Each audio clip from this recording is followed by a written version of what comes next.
हम नेक्स्ट जो हमारा टॉपिक है वो कैटलिस्ट का है। और कैटलिस्ट भी एज इन्हें जो उसके तौर पर यूज़ होता है, जो रेट ऑफ रिएक्शन है उसको बढ़ाने के लिए। जिस तरह से टेम्परेचर होता है, सरफेस एरिया को इंक्रीज करते हैं, प्रेशर वगैरह, तो इस तरह से कैटलिस्ट को भी रेट ऑफ रिएक्शन बढ़ाने के लिए इस्तेमाल कर लेते हैं। नॉर्मली जो कैटलिस्ट होते हैं ये लिविंग थिंग्स के अंदर, एनिमल्स, ह्यूमन बींग्स, प्लांट्स वगैरह के अंदर कैटलिस्ट होते हैं, और जो कि रेट ऑफ रिएक्शन को तेज़ कर रहे होते हैं। हमारे बॉडीज़ के अंदर बहुत सारे रिएक्शंस हो रहे होते हैं, और कहते हैं कि अगर इंसान या ह्यूमन या एनिमल्स के जिस्म में अगर कैटलिस्ट ना हो तो फिर इंसान मर जाएगा, क्योंकि जितनी रिक्वायरमेंट चाहिए, जितने रिएक्शंस हो रहे होते हैं वो कैटलिस्ट के बगैर कंप्लीट नहीं हो पाते, और इंसान जो है या एनिमल जो भी है वो मर सकता है। ठीक है, तो catalyst is substance that increase the rate of reaction and is unchanged at the end of the reaction. अच्छा, दूसरी बात ये है कि जो भी कैटलिस्ट होता है, जब आप किसी रिएक्शन के अंदर उसको यूज़ कर लेते हैं, ठीक है, तो जो कैटलिस्ट है वो एक्चुअली वैसे के वैसा रहता है। कैटलिस्ट रिएक्शन में खुद हिस्सा नहीं लेता, रिएक्शन को तेज तो करता है, रिएक्शन को बढ़ाता है, इंक्रीज करता है, रेट ऑफ रिएक्शन को इंक्रीज कर रहा होता है, स्पीड अप कर रहा होता है, लेकिन वो खुद रिएक्शन का हिस्सा नहीं लेता। और फाइनली कैटलिस्ट आपके पास वैसे के वैसे मिलता है जितना पहले से मौजूद होता है। यहाँ पे देखें, ये हाइड्रोजन परऑक्साइड है, ठीक है, ये वाटर और ऑक्सीजन में कन्वर्ट हो जाता है।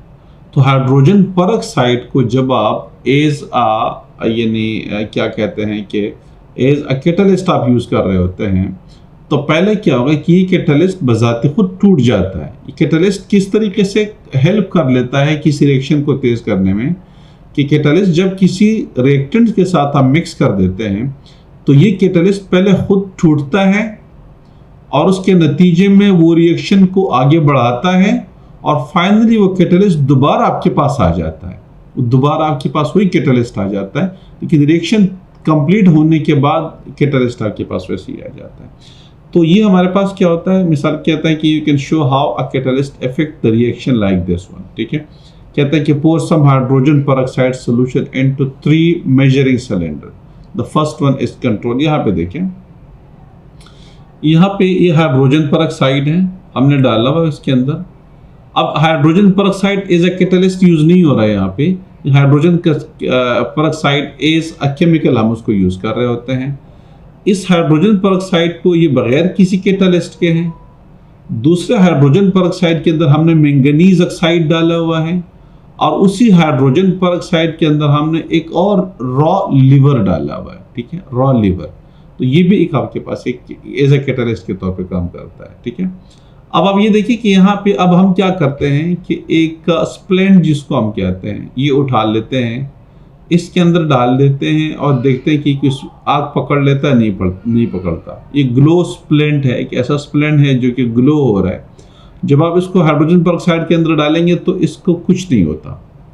दूसरे के अंदर, जिसके अंदर हमने मैंगनीज ऑक्साइड डाला हुआ है एज अ कैटलिस्ट के तौर पे, आपको ये नजर आ रहा है, हाइड्रोजन परऑक्साइड के अंदर डाला हुआ है, तो आपको ये नजर आ रहा है कि हाइड्रोजन परऑक्साइड जब स्प्लिट हो जाता है तो वाटर बनता है, ऑक्सीजन गैस बनती है। अब ऑक्सीजन गैस अगर बनती है तो वो आग को जलाने में, बर्न करने में इस्तेमाल हो रही होती है बहुत ज़्यादा। तो यहाँ इसका मतलब ये हुआ कि इस केस में ऑक्सीजन बनी ही नहीं है अभी, क्योंकि रिएक्शन बहुत ज़्यादा स्लोली हो रहा है, और जो ऑक्सीजन है वो अभी बनी नहीं है। अगर बन भी गई है तो नॉट एनफ कि वो ये जो स्प्लेंट है आग पकड़ ले।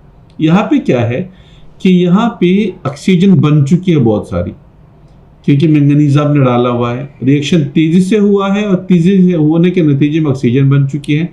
तो जब आप इस के अंदर डाल देंगे तो ये आग पकड़ लेता है ऑक्सीजन की वजह से, क्योंकि रिएक्शन हो जाता है।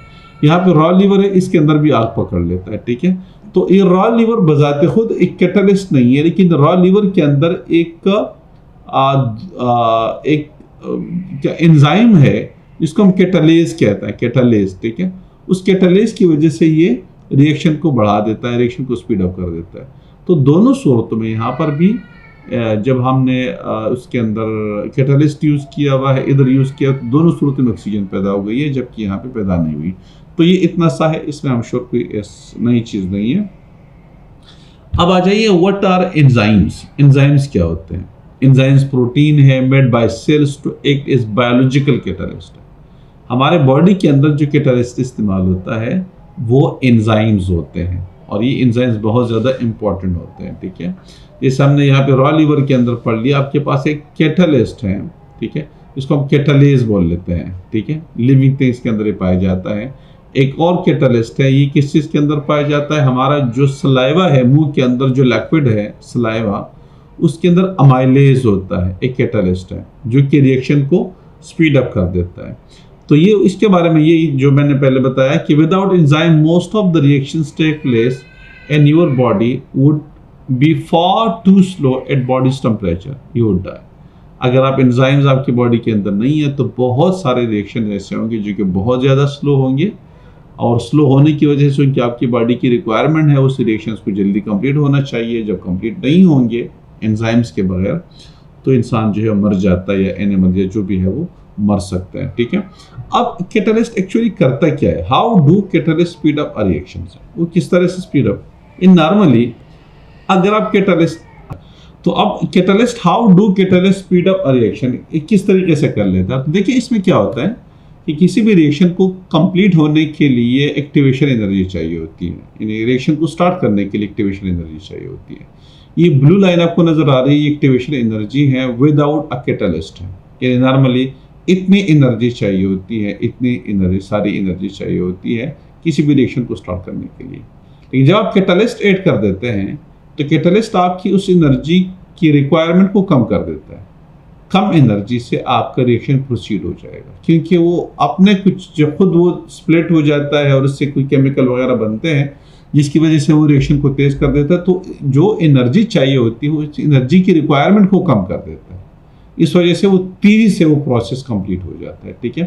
तो अब आपके बॉडी के अंदर मिसाल के तौर पे हमारी जो बॉडीज है उसके अंदर जो रिएक्शंस हो रहे होते हैं उसके लिए इतनी सारी एनर्जी चाहिए होती है। जो आपकी बॉडी आपका बॉडी टेम्परेचर है दैट इज नॉट एनफ कि वो उससे रिएक्शन स्टार्ट हो जाए, या होगा रिएक्शन कि बहुत स्लोली होगा, क्योंकि बॉडी का temperature 37 degree centigrade normal human body का टेम्परेचर है 37 डिग्री सेंटीग्रेड, उस पर वो रिएक्शन हो तो रहा है लेकिन बहुत स्लोली हो रहा होता है।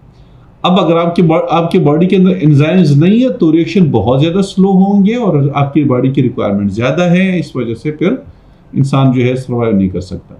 लेकिन अगर चूंकि एंजाइम्स पहले से मौजूद है तो आपकी बॉडी की जो टेम्परेचर है वो इनफ होता है, क्योंकि आपकी बॉडी की जो एंजाइम्स हैं उसकी रिक्वायरमेंट को कम कर देता है, एनर्जी की रिक्वायरमेंट को, और आपकी रिएक्शन बहुत तेजी से हो रहे होते हैं और आपकी बॉडी की जो ज़रूरियात होती है वो पूरी हो रही होती है, ठीक है।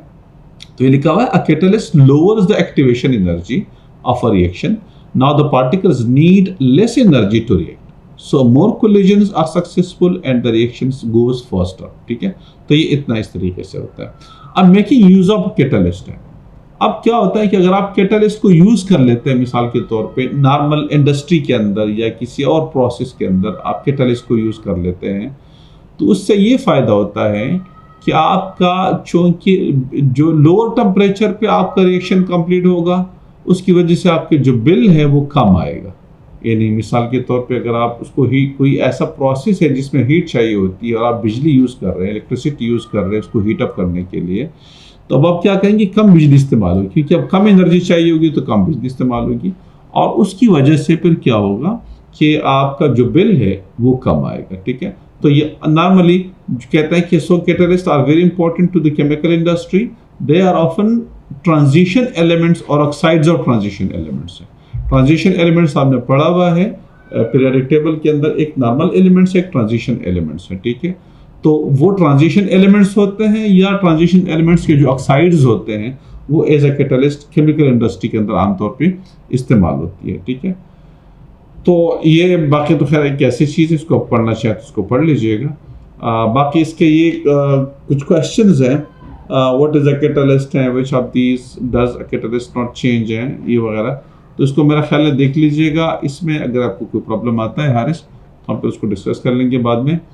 ये जो मोर अबाउट एंजाइम्स है मेरा ख्याल है ये वैसी एक्स्ट्रा चीज़ है, तो अगर आप चाहें तो उसको पढ़ लीजिएगा, ये अच्छा है।